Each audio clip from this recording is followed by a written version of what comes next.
Shivaratri sir, Shivaratri రోజు మా ఊర్లో శివాలయం ఉంది సార్, తూరుబల్ల దగ్గర.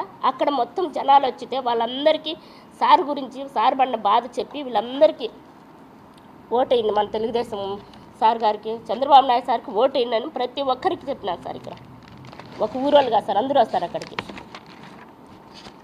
ఇవన్నీ కూడా సార్ నేను చేసినట్టు సార్, ఇవన్నీ నిజాలు సార్. ఇంకొక విషయం కూడా చెప్తున్నాను సార్, నేను జై భీమ్ పార్టీ తరపున నామినేషన్ వేయడం నిజం.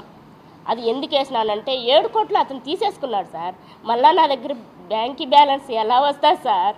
ఉన్న డబ్బులు మొత్తం అతను తీసుకుంటే నామినేషన్ వేసే టయానికి నాతో మళ్ళీ డబ్బులు ఎట్లా వస్తాయి, ఆస్తులు ఎట్లా వస్తాయి? ఏం మాట్లాడతారన్నా మీరు? అన్న, మీ ఇంట్లో జరిగిన ఆడబిడ్డకు ఏ అన్యాయం జరిగితే ఎలా ఫీల్ అవుతారు అలా ఫీల్ అవ్వండి అన్న. నేను శ్రావణ్ సార్ కాడి దగ్గరికి పోయి ఆయన దగ్గర మాట్లాడడం ఒక్కటే తప్పైతే, సరే మీరు ఎక్కడున్నారో చెప్పండి, మీ దగ్గరికి వస్తే మీరే న్యాయం చేయండి.